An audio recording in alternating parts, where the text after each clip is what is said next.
Assalamualaikum warahmatullahi wabarakatuh.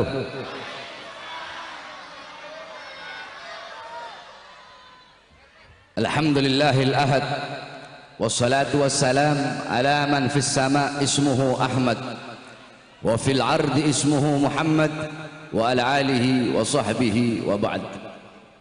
Yang saya cintai, yang saya muliakan para alim ulama, para habaib, para kiai, para asatid, para tokoh masyarakat, para aparat pemerintah, wabil khusus Al-Habib Diya Ibn Syahab beserta para habaib dan alim ulama yang lain yang saya cintai, yang saya muliakan, segenap panitia peringatan Maulid Nabi besar Muhammad sallallahu alaihi wasallam beserta seluruh hadirin hadirat, bapak-bapak, ibu-ibu, khususnya para pemuda-pemudi umat baginda Nabi besar Muhammad yang selalu dimuliakan oleh Allah Subhanahu wa taala. Saudara-saudara, sebelumnya saya mohon maaf karena tidak bisa lama. Malam hari ini saya ada 5 tempat. Ini tempat yang pertama, masih ada beberapa tempat lagi. Walaupun sedikit, insya Allah bermanfaat. Hadirin sekalian yang dimuliakan oleh Allah Subhanahu wa taala, kita duduk pada malam hari yang mulia ini dalam rangka Maulid Nabi besar Muhammad. Kita duduk di sini untuk memuliakan dan mengagungkan daripada hari kelahiran baginda Nabi besar Muhammad sallallahu alaihi wasallam. Dalam kitab Khawashi Syarwani ala Tuhfatil Muhtaj, yang dimana kitab tersebut adalah hasyiah daripada kitab Tuhfatul Muhtaj Al-Imam Ibnu Hajar Al-Haytami. Kitab Tuhfatul Muhtaj Al-Imam Ibnu Hajar Al-Haytami adalah syarah daripada kitab Minhaj Al-Imam An-Nawawi. Dalam kitab tersebut, dalam kitab Hasyiah Syarwani dijelaskan, qala muallif, inna afdhalal layali huwa lailatul maulidis syarif, thumma lailatul qadar, thumma lailatul jum'ah. Al-Imam Asy-Syarwani radhiyallahu an, beliau berkata dalam kitab Khawashi Syarwani, inna afdhalal layali, sesungguhnya malam yang paling utama, malam yang paling mulia, malam yang paling agung adalah malam kelahiran baginda Nabi besar Muhammad. Setelah malam kelahiran Nabi, baru malam Lailatul Qadar. Setelah malam Lailatul Qadar, baru malam Jumat. Pertanyaannya, kenapa malam Maulid lebih utama, lebih mulia dan lebih agung daripada Lailatul Qadar? Padahal Lailatul Qadar adalah malam turunnya para malaikat. Lailatul Qadar adalah malam yang lebih utama daripada 1000 bulan. Tapi kenapa malam Maulid lebih unggul, lebih utama dan lebih mulia daripada Lailatul Qadar? Al-Imam Al-Qastalani radhiyallahu an, beliau menjawab dalam kitab beliau bahwasanya malam Lailatul Qadar lebih utama, lebih mulia dan lebih agung serta lebih unggul daripada Lailatul Qadar karena 3 sebab, karena 3 perkara. Yang pertama, malam Lailatul Qadar adalah apa? Malam Lailatul Qadar adalah malam turunnya para malaikat, malam adanya malaikat di muka buminya Allah Subhanahu wa taala. Sedangkan malam Maulid, sedangkan malam kelahiran Nabi adalah malam adanya Nabi Muhammad di muka buminya Allah. Adanya Nabi Muhammad, adanya Rasulullah sudah tentu lebih utama, lebih mulia dan lebih agung daripada adanya para malaikat. Itu yang pertama. Yang kedua, malam Lailatul Qadar adalah malam yang dimana pada malam tersebut adalah anugerah Allah untuk baginda Nabi besar Muhammad sallallahu alaihi wasallam. Sedangkan malam Maulid, malam kelahiran Nabi adalah malam sosoknya, malam lahirnya sosok yang diberikan anugerah tersebut, yaitu malam lahirnya Nabi Muhammad sallallahu alaihi wasallam. Berarti kalau bukan karena maulidnya Nabi, kalau bukan karena lahirnya Nabi, tidak akan pernah ada yang namanya Lailatul Qadar. Bahkan kalau bukan karena kelahiran Nabi, tidak akan ada hari-hari yang mulia dalam Islam. Tidak akan ada Idul Fitri, tidak akan ada Idul Adha, tidak akan ada Nuzulul Quran, tidak akan ada Fathul Makkah, tidak akan ada Ramadan, tidak akan ada iman, Islam, takwa, ilmu, amal, zuhud, ibadah, qanaah. Tidak akan ada itu semua kalau bukan diawali daripada hari kelahiran baginda Nabi besar Muhammad sallallahu alaihi wasallam. Oleh karenanya saudara-saudara, kita duduk pada malam hari yang mulia ini untuk memuliakan dan mengagungkan kelahiran Nabi. Kita duduk di sini bergembira dengan lahirnya baginda Nabi besar Muhammad sallallahu alaihi wasallam, bergembira dengan lahirnya Nabi yang suruh, yang memerintahkan bukan para ustadz, bukan para kiai, bukan para habaib, bukan para ulama, bukan para aslafun saleh, bukan para tabi'in tabi'in, bukan para tabi'in, bukan para sahabat, tetapi yang memerintahkan bergembira dengan lahirnya Nabi adalah Allah Subhanahu wa taala. Sebagaimana dalam Al-Qur'an Allah Subhanahu wa taala berfirman, "Qul bi fadlillah wa bi rahmati fabidzalika falyafrahu." Katakanlah dengan karunia Allah dan dengan rahmat Allah, maka dengan karunia dan rahmat tersebut falyafrahu, hendaklah mereka bergembira dengan adanya karunia dan rahmat Allah Subhanahu wa taala. Apa karunia Allah? Apa rahmat Allah? Dalam kitab-kitab tafsir dijelaskan oleh para mufassir, dijelaskan oleh para ulama-ulama ahli tafsir, sebagaimana dijelaskan dalam kitab tafsir Jami'ul Bayan Al-Imam Ibnu Jarir At-Tabari, dijelaskan juga dalam kitab tafsir Ma'alimut Tanzil Al-Imam Baghawi, tafsir Madarikut Tanzil Al-Imam An-Nasafi, tafsir Anwarut Tanzil Al-Imam Baydawi, tafsir Kabir Al-Imam Fakhruddin Ar-Razi, tafsir Ad-Durrul Manthur, tafsir Bil Ma'thur Al-Imam As-Suyuti, tafsir Jalalain Al-Imam Jalaluddin Al-Mahalli, dan diteruskan oleh Al-Imam Jalaluddin As-Suyuti bahwasanya rahmat Allah, karunia Allah adalah ilmu. Karunia Allah ada yang berkata iman, ada yang berkata Islam, ada yang berkata Al-Quran. Rahmat Allah ada yang berkata iman, ada yang berkata Islam. Akan tetapi dalam ayat yang lain Allah berfirman, "Wa ma arsalnaka illa rahmatan lil alamin." Tidak aku utus engkau wahai Muhammad kecuali engkau adalah rahmat bagi seluruh alam semesta. Rahmat Allah yang paling agung, rahmat Allah yang paling besar adalah baginda Nabi besar Muhammad. Nikmat Allah yang paling besar, nikmat Allah yang paling agung adalah baginda Nabi besar Muhammad. Jikalau kalian bertanya mungkin kepada seluruh para ulama, para ustadz, para kiai dari ujung barat sampai ujung timur, bahkan banyak di panggung-panggung dakwah, di panggung-panggung ceramah, banyak para khutbah, banyak para orang-orang yang suka ceramah, mereka selalu di awal ceramahnya mengatakan kita bersyukur kepada Allah atas nikmat yang paling besar, yaitu iman, yaitu Islam. Banyak para penceramah, para ustadz, para kiai yang berkata seperti itu. Jikalau kalian bertanya kepada seluruh para ulama dari ujung barat sampai ujung timur, kebanyakan jikalau kalian bertanya apa nikmat yang paling besar, apa nikmat yang paling agung, maka mereka akan menjawab iman, mereka akan menjawab Islam. Tetapi jikalau kalian bertanya kepada Bahar bin Ali bin Smith, apa nikmat yang paling besar, apa nikmat yang paling agung, nikmat yang paling besar, nikmat yang paling agung adalah baginda Nabi besar Muhammad sallallahu alaihi wasallam. Bukankah iman itu ada karena Nabi Muhammad? Bukankah Islam itu ada karena baginda Nabi besar Muhammad sallallahu alaihi wasallam? Maka dengan adanya Nabi Muhammad sebagai rahmat Allah yang paling besar, falyafrahu, hendaklah mereka bergembira, hendaklah kita semua bergembira dengan adanya baginda Nabi besar Muhammad sallallahu alaihi wasallam. Sebagaimana yang dijelaskan oleh Imam Busiri di dalam qasidah burdahnya, Muhammadun syukruhu fardun alal umami. Muhammad bersyukur dengan adanya beliau, bersyukur dengan lahirnya beliau, wajib bagi setiap umat untuk bersyukur dengan adanya baginda Nabi besar Muhammad sallallahu alaihi wasallam. Saudara-saudara, jangankan bersyukur dengan adanya Nabi, jangankan bersyukur dengan lahirnya cahaya alam semesta, yaitu baginda Nabi besar Muhammad sallallahu alaihi wasallam. Kita berpuasa pada hari Asyura. Puasa tersebut menjadi ibadah sunnah yang tidak pernah ditinggalkan oleh baginda Nabi besar Muhammad sallallahu alaihi wasallam. Itu asal usulnya, asbabnya, sebab-sebab daripada kita disunnahkan berpuasa pada hari Asyura. Nabi Muhammad pernah bertanya kepada orang-orang Yahudi Madinah tentang puasa mereka pada hari Asyura. Mereka menjawab, kami berpuasa pada hari Asyura karena kami bersyukur kepada Allah, karena kami bersyukur dan berbahagia atas selamatnya Musa dari kejaran Fir'aun. Maka karena kami bersyukur kepada Allah untuk mengungkapkan rasa syukur kami, untuk mengungkapkan kebahagiaan kami, maka kami pun berpuasa. Apa kata Rasulullah? Nahnu ahaqqu bi Musa minkum, kami lebih berhak atas Musa daripada kalian. Nabi Muhammad pun berpuasa dan memerintahkan kepada para sahabat untuk berpuasa pada hari Asyura sehingga menjadi ibadah sunnah. Saudara-saudara, berpuasa pada hari Asyura sunnah bagi kita umat Islam. Kenapa? Karena bersyukur dan bergembira atas selamatnya Nabi Musa dari kejaran Fir'aun menjadi ibadah sunnah bagi kita. Maka bagaimana kita bersyukur kepada Allah bukan hanya atas selamatnya Musa saja, akan tetapi atas selamatnya seluruh alam semesta berkat adanya baginda Nabi besar Muhammad sallallahu alaihi wasallam. Jikalau bergembira dan bersyukur kepada Allah atas selamatnya Fir'aun menjadi ibadah sunnah, atas selamatnya Musa dari kejaran Fir'aun menjadi ibadah sunnah, maka bagaimana kita bersyukur kepada Allah atas selamatnya seluruh alam semesta berkat adanya baginda Nabi besar Muhammad sallallahu alaihi wasallam. Bukankah dikatakan fa kaifa tad'u ila dunya daruratuman laulahu lam tukhrajid dunya minal adami. Bagaimana mungkin Nabi Muhammad akan tertarik kepada kemewahan dunia, kejayaan dunia, kesenangan dunia, kemakmuran dunia, sedangkan kalau bukan karena Nabi, dunia tidak akan pernah keluar dari ketiadaannya. Dunia tidak akan pernah ada kalau bukan karena baginda Nabi besar Muhammad sallallahu alaihi wasallam.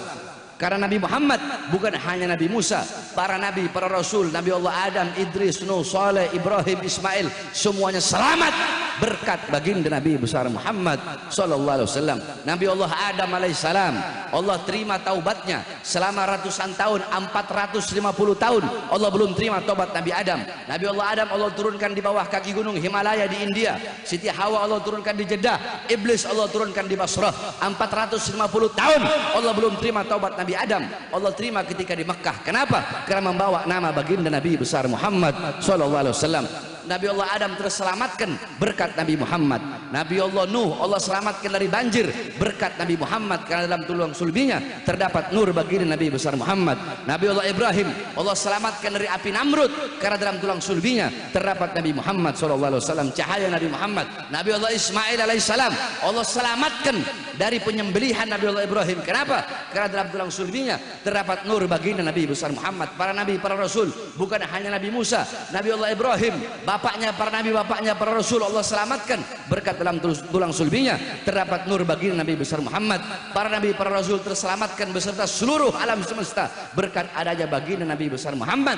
Maka sudah menjadi kewajiban bagi kita umat Islam untuk bersyukur dengan adanya baginda Nabi besar Muhammad sallallahu alaihi wasallam. Oleh karenanya saudara-saudara sekalian, khususnya para pemuda-pemudi Islam, pulang dari ini acara maulid, bawa akhlaknya Nabi, bawa ilmunya Nabi, bawa amalnya Nabi, bawa waroknya Nabi, bawa khaufnya Nabi, bawa khasyahnya Nabi, bawa zuhudnya Nabi. Jadikan Nabi Muhammad sebagai engkau punya teladan, sebagai engkau punya uswah, engkau punya pedoman, engkau punya idola dalam kehidupan sehari-hari. Karena tidak ada teladan yang lebih baik, tidak ada pedoman yang lebih baik, tidak ada idola yang lebih baik selain daripada baginda Nabi besar Muhammad sallallahu alaihi wasallam. Jadikan Nabi Muhammad sebagai engkau punya teladan, engkau punya pedoman. Berpegang teguhlah engkau kepada Al-Qur'annya Nabi Muhammad, kepada kitabnya Nabi Muhammad, kepada sunnah-sunnah baginda Nabi besar Muhammad sallallahu alaihi wasallam. Senangkan Nabi Muhammad, gembirakan Nabi Muhammad dengan menghidupkan engkau punya rumah tangga dengan ajaran Nabi Muhammad sallallahu alaihi wasallam, dengan agama Nabi Muhammad sallallahu alaihi wasallam. Saudara-saudara sekalian yang dimuliakan oleh Allah Subhanahu wa taala, wasiat saya terakhir bagi seluruh para pemuda-pemudi Islam, wahai para pemuda-pemudi Islam, syubbanul yum rijalul ghad, pemuda-pemuda masa kini adalah pemimpin-pemimpin di masa yang akan datang. Baik buruknya bangsa, baik buruknya negara, baik buruknya agama ke depan tergantung daripada kalian, wahai para pemuda-pemudi. Jikalau pemuda-pemudinya baik, pemuda-pemudinya taat kepada Allah, pemuda-pemudinya patuh kepada Allah, pemuda-pemudinya mengikuti Al-Quran dan mengikuti sunnah-sunnah Rasulullah, mengikuti para ulama, mengikuti para as-salafus saleh, maka besok agama kita bakal dipegang oleh orang-orang yang baik, bakal dipegang oleh ulama-ulama yang lurus, bakal dipegang oleh ulama-ulama yang tidak bisa dibeli, ulama-ulama yang tidak bisa disogok, ulama-ulama yang tidak bisa disuap. Jikalau anak-anak mudanya baik ke depan, agama bakal dipegang oleh orang-orang yang baik, negara bakal dipegang oleh para pejabat-pejabat yang baik, para aparat-aparat yang baik. Tetapi kalau anak-anak mudanya rusak, jikalau para pemuda-pemudi rusak, para pemuda-pemudi buta Al-Quran, tidak mengenal agama, jauh dari Allah, jauh dari Rasulullah, anak-anak mudanya melakukan maksiat, mungkarat, dolalat, sayyiat, mukhalafat, anak-anak mudanya mabuk-mabukan, anak-anak mudanya narkoba, anak-anak mudanya berjudi, anak-anak mudanya melacur, anak-anak mudanya pergaulan bebas, anak-anak mudanya buta agama, maka besok ke depan bangsa kita, negara kita bakal menjadi negara yang buruk. Negara kita bakal jadi negara yang rusak, bangsa kita bakal menjadi bangsa yang rusak, agama bakal dipegang oleh orang-orang yang rusak. Oleh karenanya para pemuda-pemudi Islam harus menjadi pemuda-pemudi yang selalu berada di barisan paling depan untuk menyampaikan kebenaran. Jangan pernah engkau takut untuk menyampaikan kebenaran, jangan pernah engkau takut menyampaikan yang hak itu hak dan yang batil itu batil. Saudara-saudara, kebenaran adalah milik Allah dan Allah pasti akan memenangkan sesuatu yang menjadi miliknya. Saudara-saudara, kita tidak butuh kepada 1000 pemuda yang lembek, Kita tidak butuh kepada 1000 pemuda yang tidak memiliki himmah, yang tidak memiliki ghirrah di dalam berjuang untuk agama, untuk bangsa, dan untuk NKRI yang kita cintai. Kita tidak butuh kepada 1000 pemuda yang tidak memiliki rasa kecemburuan apabila bangsa dijajah, apabila bangsa dinista, apabila agama dinista, apabila agama dihinakan. Tetapi kita lebih memilih satu pemuda tetapi dalam hatinya berkobar api-api perjuangan, satu pemuda tetapi tidak pernah mundur walaupun satu langkah di dalam membela kebenaran. Saudara-saudara sekalian yang dimuliakan oleh Allah Subhanahu wa taala, jangan pernah engkau takut untuk menyampaikan kebenaran. Selalulah engkau membela engkau punya agama, membela engkau punya bangsa, membela engkau punya NKRI. Saudara-saudara, jangan beri ruang bagi para pengkhianat-pengkhianat bangsa untuk hidup nyaman di negara Indonesia yang kita cintai ini. Saudara-saudara sekalian yang dimuliakan oleh Allah Subhanahu wa taala, saya Bahar bin Ali bin Smith, berkali-kali saya masuk penjara, saudara-saudara. Kenapa saya masuk penjara? Apakah karena diri saya yang saya bela? Apakah yang saya bela anak istri saya? Apakah yang saya bela kelompok saya? Apakah yang saya bela saya punya murid-murid? Tidak, saudara-saudara sekalian yang dimuliakan oleh Allah Subhanahu wa taala. Pertama saya masuk penjara 2 tahun. Kemudian saya keluar. Ketika saya keluar, saudara-saudara, baru 2 hari saya keluar, saya ditahan. Kemudian dibawa ke Nusa Kambangan, saudara-saudara. Kedua tangan saya diborgol, perut saya diborgol, kaki saya diborgol. Borgol dari tangan nyambung ke perut, dari perut nyambung ke kaki. Baru 2 hari saya bebas. Kenapa saya ditahan? Kenapa saya dipenjara? Karena dalam ceramah saya ketika itu awal-awal pandemi, awal-awal corona, saya berkata, wahai para pejabat, wahai pemerintah, wahai presiden, coba engkau lihat, coba kalian lihat, rakyat kalian kurung dalam rumah, tidak kalian beri makan. Apakah kalian ingin menghidupkan rakyat atau mematikan rakyat? Wahai para pemerintah, coba kalian lihat, mal-mal milik asing kalian buka, tetapi warung-warung kecil milik pribumi kalian tutup. Saudara-saudara, saya tanya, siapa yang saya bela? Rakyat atau bukan? Jawab yang keras, rakyat atau bukan? Siapa yang saya bela? Siapa yang saya bela? Siapa yang saya bela? Yang saya bela rakyat, saudara-saudara. Demi bangsa, demi rakyat, jangankan hanya di penjara, nyawa saya, jiwa saya murah harganya untuk tumpah, saudara-saudara. Apakah cukup sampai di situ? Tidak, saudara-saudara. Saya bebas murni dari lapas Gunung Sindur. Belum sampai 1 bulan saya sudah ditahan lagi, saudara-saudara, di Polda Jabar. Kenapa? Karena dalam ceramah saya membahas syuhada KM 50, saudara-saudara, yang dibantai, KM 50 yang wafat, yang syahid karena menjaga imam besar kita Habib Muhammad Rizik bin Husain bin Syihab. Saya dituduhkan menyebarkan berita bohong, saudara-saudara. Tetapi alhamdulillah di dalam persidangan saya buktikan bahwasanya kami bukanlah yang suka menyebarkan berita bohong. Tidaklah apa yang kami sampaikan kecuali itu adalah kebenaran. Dan alhamdulillah terbukti dalam persidangan bahwasanya saya tidak sama sekali menyampaikan berita bohong, saudara-saudara. Hadirin sekalian, yang saya bela adalah para laskar-laskar, para syuhada yang wafat, yang meninggal dunia. Hadirin sekalian yang dimuliakan oleh Allah, 1 polisi wafat, 1 polisi meninggal dunia, dibunuh, dibantai dengan keji. Udah dibunuh, difitnah lagi. Sama siapa? Sama Sambo, saudara-saudara. Saya tanya, Sambo biadab apa tidak? Biadab apa tidak? Bejat apa tidak? Penjahat apa bukan? Bajingan apa bukan?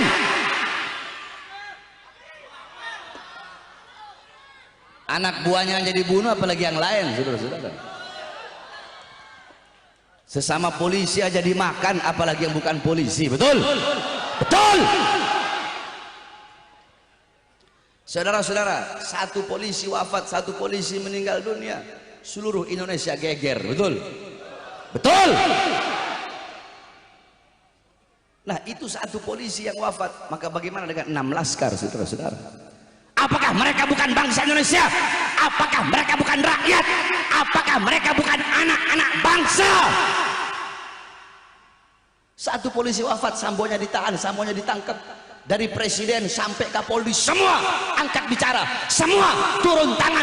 Kenapa 6 laskar yang wafat semuanya diam, semuanya bungkam? Saudara-saudara, saya tanya, adil apa tidak? Adil apa tidak? Adil apa tidak? Ketidakadilan lawan apa biarkan? Lawan apa biarkan? Lawan apa biarkan? Oleh karenanya saudara-saudara, Bahar bin Smith tidak akan pernah capek. Tidak ada kata capek, tidak ada kata kapok, tidak ada kata lelah di dalam memperjuangkan keadilan, di dalam menyampaikan kebenaran. Saudara-saudara, jasa saya, raga saya bisa para pengkhianat-pengkhianat bangsa penjarakan. Jasad saya sampaikan, hei kalian, kalian bisa memenjarakan jasad saya, kalian bisa memborgol tangan saya, perut saya, kaki saya, kalian bisa memenjarakan mata saya daripada melihat dunia luar. Tetapi demi Allah, suara-suara kebenaran yang saya sampaikan tidak akan pernah bisa kalian penjarakan. Oleh karena saya tanya semua masyarakat yang hadir di sini, semua yang hadir di sini siap berjuang, siap sampaikan kebenaran, siap perjuangkan keadilan, siap lawan kezaliman, siap lawan para pengkhianat-pengkhianat bangsa. Jangan pernah takut, saudara-saudara. Di sini ngomong siap, siap, siap. Ntar ditahan polisi keok. Banyak orang-orang sekarang ini beraninya lagi banyak orang doang, lagi sendiri ampun-ampun. Oleh karenanya terakhir sebelum saya tutup, hadirin sekalian yang dimuliakan oleh Allah, besok tanggal 2 Desember ada acara akbar yaitu reuni 212. Hadirin, 212 bukan hanya milik FPI, betul? 212 bukan hanya milik organisasi Islam tertentu, betul? 212 bukan hanya milik umat Islam saja, betul? 212 bukan hanya milik orang Islam, bukan hanya milik organisasi A, B, C, D, bukan. Tetapi 212 adalah milik seluruh bangsa. 212 adalah milik seluruh rakyat, betul? 212 adalah simbol daripada keadilan. 212 adalah simbol daripada melawan kezoliman dan kemungkaran, saudara-saudara. Oleh karenanya saya, Bahar bin Ali bin Smith, mengajak kepada seluruh masyarakat, seluruh rakyat Indonesia, khususnya umat Islam dan khususnya bagi jamaah yang hadir pada malam hari ini, untuk kita sama-sama datang dalam acara Istighothah Akbar pada tanggal 2 Desember. Tempatnya belum tahu di mana, nanti insya Allah bakal dikasih tahu. Kita semua sama-sama hadir istighothah, kita ketuk pintu langit memohon kepada Allah agar Allah berikan yang terbaik bagi bangsa kita, bagi negara yang kita cintai, yaitu negara Kesatuan Republik Indonesia. Saya tanya semua yang hadir di sini, siap putihkan Jakarta? Siap putihkan Jakarta pada reuni 212? Siap datang, siap bawa keluarga, siap putihkan Jakarta, siap ketuk pintu langit, siap memperjuangkan keadilan, siap melawan kezaliman. Allahu Akbar, Allahu Akbar, Allahu Akbar. Indonesia merdeka, merdeka, merdeka. NKRI harga mati. NKRI, NKRI, merah putih, merah putih, merah putih. Indonesia siap berjuang untuk bangsa, siap berjuang untuk negara, siap berjuang untuk Islam. Allahu Akbar, Allahu Akbar, Allahu Akbar. Walafu minkum. Wassalamualaikum warahmatullahi wabarakatuh. Salatullah salam ala taha rasulillah. Salatullah salamullah ala yasid habibillah. Salatullah